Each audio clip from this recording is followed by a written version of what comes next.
What's going on, gang? Check it out.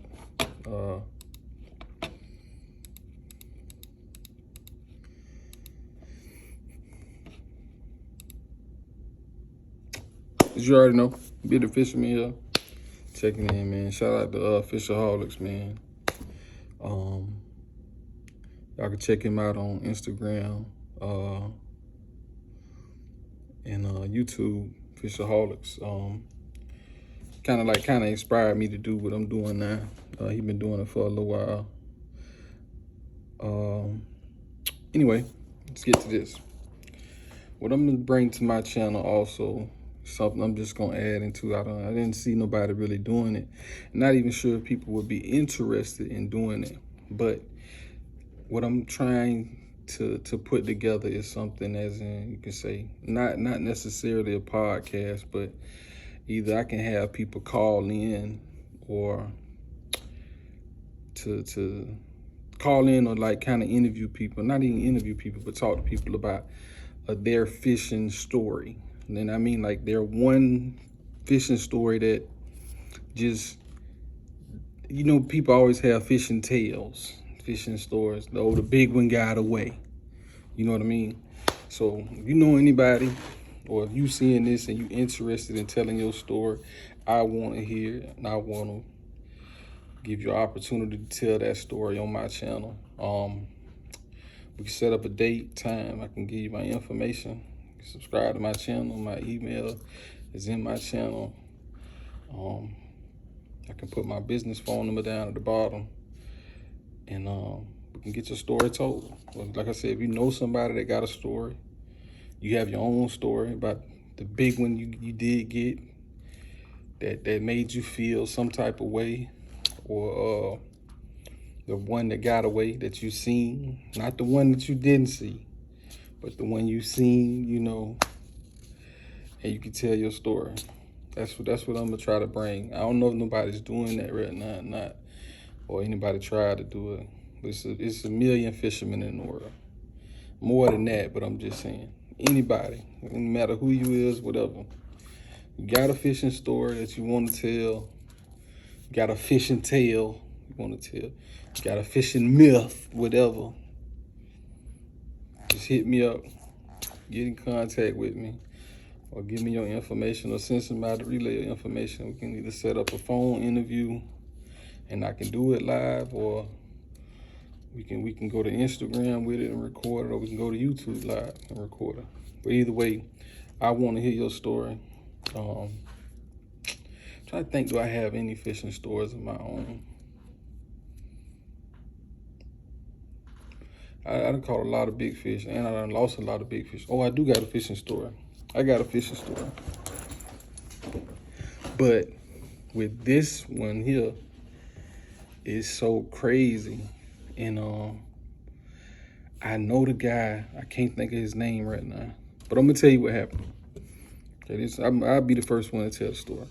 Okay. One day I was fishing. We was fishing in Cocoa. That was in Cocoa North. It was me, Mario, RIP Mario Wilson. I went out there because Mario was catching brims. So I go out to the 524 somewhere back in the neighborhood. Matter of fact, Mr. Waksberg, PE coach from McNeil, got a house out there.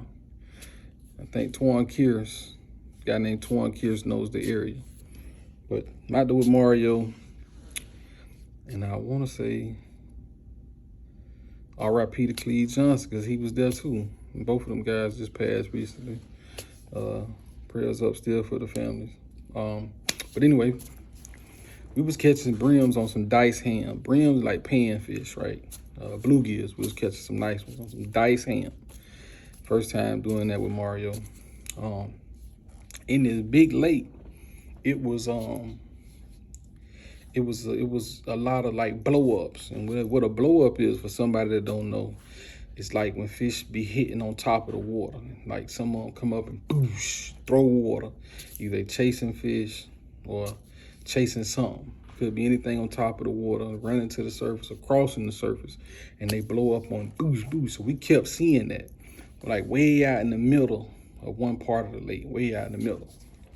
So I was like, it gotta be big bass. It couldn't be nothing but big. I mean, like really big bass. Okay. Now the guy that sees this, he can confirm this story because he was the one who actually. Well, okay, let me get to that. So I hooked this bluegill on and I throw it way out, as far as I can throw it. Tossed it out, opened the drag all the way up because I know whatever hit it that was out there, it was going, if it swallowed it quick, it was a monster. If it swallowed it, period, it was a monster. So anyway, the line, you can imagine this, the line hit the water, all the blow-ups stopped, like all the poosh, poosh, all that stopped. And the bluegill was swimming around on top of the water. And you can see the line, how the line was moving. And then you can see him jumping out the water, way out there. So all of a sudden, the line just beelines, takes off to the left. The line takes off to the left. Just going. But I'm not setting the hook yet because I want to make sure he swallowed the fish. Excuse me. As it goes to the left, comes back to the right. Come back to the right. And I'm my adrenaline pumping, I'm nervous at the same time. I think I was like, might have been,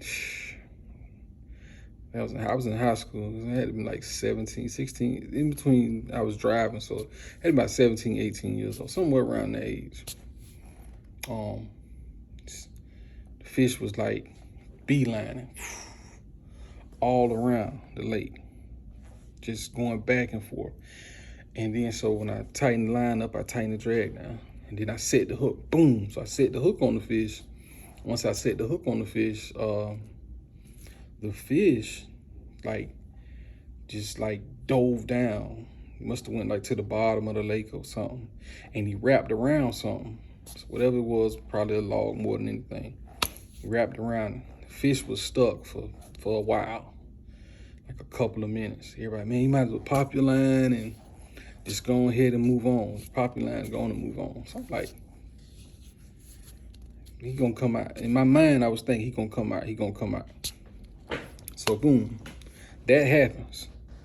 As that happens, I'm sitting there tightening the line. I'm pulling, like I'm finna get ready to really pop it. I'm sitting there, and as I'm sitting there, the fish all of a sudden comes out. I open the bill up.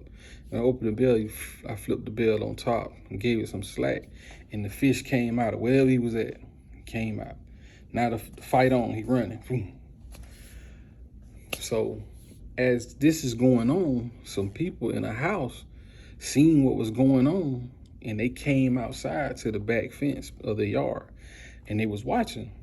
So I'm fighting this fish. Now, as I'm fighting this fish, he's not really wearing down at all. He's like a big fish. Still don't know what it is yet. Fish running all around, running around. So I'm sitting there fighting the fish, and he starts to come in some. Like, he not come in yet, but he's starting to come in, getting closer. So I'm fighting, still got the drag wide open. I think I had like 15-pound test line or something like that. So I'm still fighting the fish. I'm heaving. And I'm fishing with a cheap rod. You know, I can't remember if it was from Walmart. Probably was a Tiger. But anyway, I'm fighting the fish. Now, it's been a couple of minutes, because remember the fish I let him go left to right, back to the left, and then when I set the hook, when he was left, that's when he went up under whatever he went up under. As that happens, boom, the fish is getting closer towards me, and at one point, he was like he was finna jump. So that's when I knew it was a bass, but he never jumped. He slowed down, but you can see the wake when he came to the surface, but he was still a good ways away, but the wake was huge. I mean, it was huge. So boom, see the wake of the fish. So everybody standing like, oh. You know, it's like that type of oh, boom. Okay. Now, as the fish get closer, he spits the fish. He threw the bluegill out. And what I mean, he spit it, he let the bait go. And the hook came out, whatever. He let it go. And when he let it go, I was like, oh man, he let it go. And everybody was like, no, no, no. I was like, oh man, he let it go, he threw it. The bluegill kicked. Boom, I felt the line kick, boom, boom. And this time it was closer. The fish came right back and grabbed it again. Same fish. Came right back and grabbed it. Boom, the fight was back on again. But this time it's a little bit closer. So right now it's probably about, say about 30 yards in front of me. You're getting closer, getting closer, getting closer. Now listen to the fish. It's getting closer and closer. Still never jumped. Still never seen the fish. This is crazy right here. Okay, so I got Mario, I got my cousin. Somebody else was with Mario. And the guy that was with Mario, he was fishing there. And then the people that stayed behind us was watching. And all you can see is the wake of the fish. Like he's coming to the surface, but he's turning back around. So he come up, like he's finna belly up, but he wasn't. The fish get about 5 or 6 feet in the water from us. You know, I can't remember how deep the water was. But this is no lie, this is exactly how this happened. The fish is getting closer and closer. The fish turns up, like to go belly up, and the line pops. I mean, like, imagine seeing the fish and the line popped as he came. When he came up, the line popped. Right at the hook, it popped. And he was just gliding like that right there, across the top. Real, like everything was in slow motion, right? Glides across like that. I'm so shocked, like everybody else was. It was the biggest bass I ever hooked in my life. The bass was humongous. I'm gonna tell you how big this bass was. This is no lie. The guy that was standing next to me jumped in the water on top of the bass, bear hugged the bass, and came out the water with the bass. Come on, man. Come on. I'm talking about line pop, man, dove in the water. When I say it's still about 6 feet in front of us, probably a little bit further. Dove in the water. I didn't even know this guy. I didn't know him like that. Dove in on top of bear hug. That's how big the bass was. Bear hugged the bass and came out the water and gave him to me. Put 2 fish in his mouth. Easy. Fish had way over 10 pounds. I mean, way over 10 pounds. It was huge. It was huge. And I'm talking about, like, I'm 17, 18 years old. I don't really know nothing about bass. I've been catching bass with plastic worms, but I never been into bass like that. I was thinking it was get this fish to my daddy to eat. The people where we were at fishing, it was a public lake. But the people were so upset that I was keeping the bass, and I didn't even want the bass. I was telling the dude that jumped on the fish, he can have it. And if you see this, bro, you can comment down below, bro, tell him the story.